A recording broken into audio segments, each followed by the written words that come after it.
So I'm generally very reluctant to talk about my father's films or his aesthetics, mainly because I think it's very hard for me to be objective because of our relationship.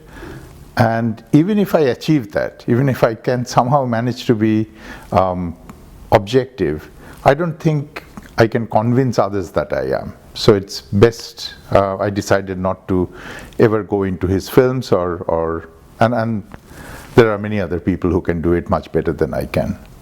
But I can talk about him as a person, as I grew up with him, as an individual, and perhaps sometimes that relates to his professional work also.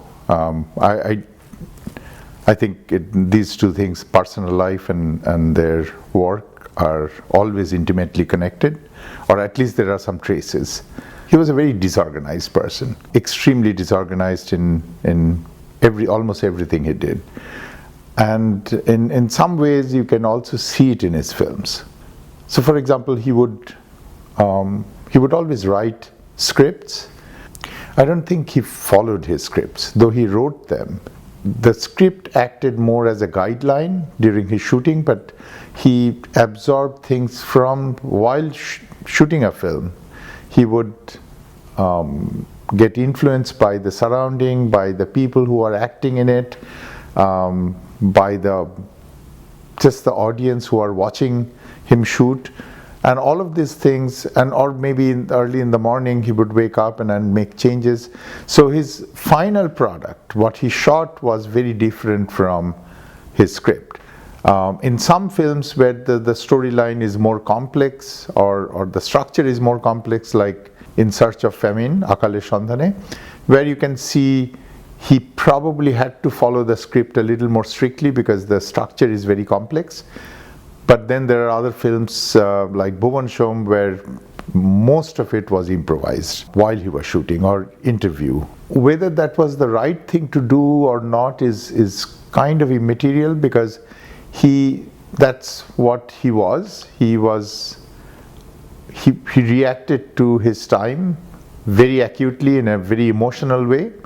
Whatever happened around him, that's what drove him to make his films and his thinking. Even in his conversations, anyone who knew him intimately would know that how often he would contradict himself. And what is interesting is, since I come from an academic background, self-contradiction is seen as a horrible crime.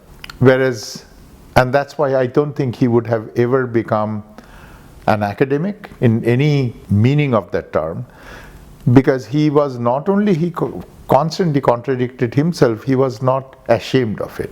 He never apologized for contradicting himself, and he felt that's part of his way of thinking, his dynamic way of thinking. However, this disorganized state of his mind also gave him certain qualities. That's what is essential in him. It allowed him to be a very impractical person, and which in turn allowed him to live life exactly on his own terms. I have really not met anybody who lived their lives so much on their own terms. He never quite understood the practicalities of life that we are all always very much aware of.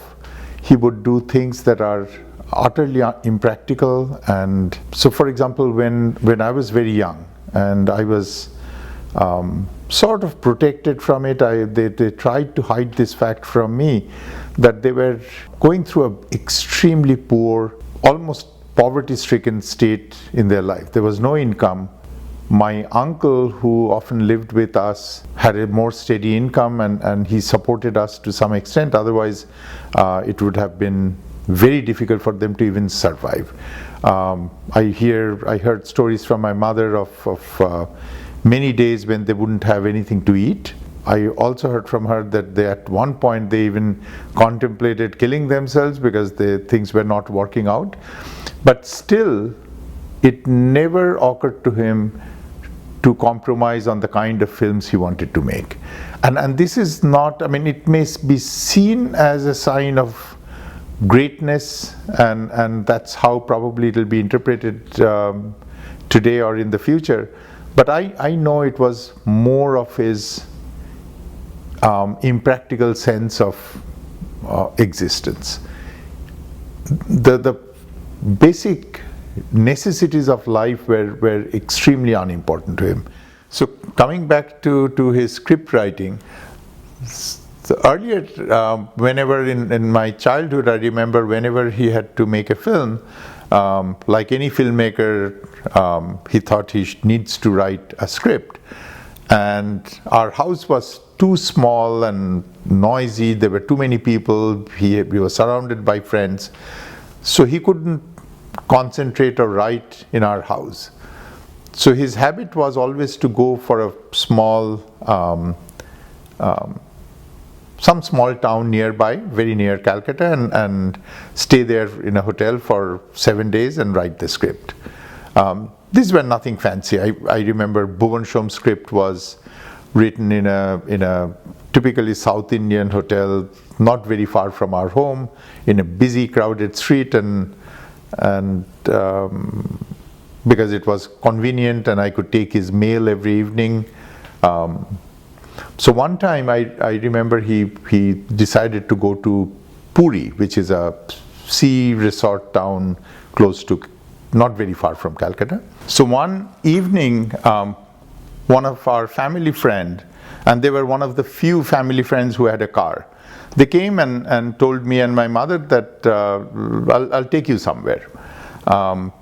And they said that there is a new Canadian steam engine that came to our local station, Howrah station in Calcutta, and he said that maybe I would like to see that as a kid. And I was really excited. I mean, like all kids, I was interested in steam engines. So we went there and we went to the Howrah station. Those who know this station, it's a tremendously crowded, chaotic place. And this friend of ours, he said that you can get a better view from a balcony. So we went, climbed some stairs, went through a corridor, and then he knocked on a door. And when the door opened, it was my father. So he came to Howrah station to take a train to Puri, and then realized, why go that far? There are rentable rooms in the station, which is a horrible place to concentrate or do anything meaningful. But anyway, he decided to not go to Puri, but rather stay in this station waiting room and write his script. But as I said, that he rarely followed his script, and that I think gave his films a certain character. They were rough, but there was often a spontaneity that probably came from that process. I think his reluctance to follow a script strictly also lended a certain quality to his films, which are distinctive. They look a little rough at the edges, but there's a spontaneity and youthfulness that may have been lost if he tried to craft it too much. For example, Bhuvan Shom is a great example of that spontaneity that may have been lost if he followed the script completely, rather than being in a location that was beautiful and with different type of people and characters, and he just allowed it to dictate the film. There is a sequence in Bhuvan Shom where those who have seen the film, where this the main character Bhuvan Shom, the one who has come, the executive who is hunting, and this young village girl, they discover a abandoned small house, and the Bhoot Bangla, and they go up there and they imagine there is a swing where the princess used to swing, and they locate the birds for the first time out in a distance. This entire sequence, they were just going to a location, and they stumbled on this house that was there, and my father climbed up, and the entire thing was conceived on the spot as they were shooting the film. That sort of thing are not scriptable, and I think it helped him in many ways. So in some ways I look at his films, and they remind me of in the classical days of painting, people often, and even today, many artists do a rough sketch and then they paint the final detailed version. I always felt that his films are like those rough sketches, and he never painted them as a final painting. And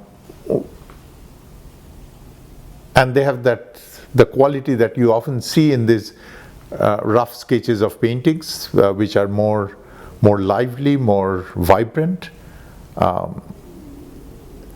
I remember every time he would make a film, at the end,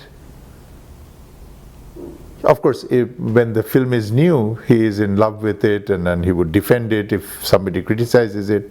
But it lasted no more than maybe 3 to 6 months. After that, he lost his care about the film. He would be critical, he would or just be indifferent. And I have heard him saying this many times, that he would genuinely regret that I wish all my films were dress rehearsals, because when he saw it after a while, he could see this roughness that came in because of his process, and he always wanted to go back and redo them, but then that again is not his character. I don't think he would have ever enjoyed making a film a second time, because he loved this unpredictability of his process.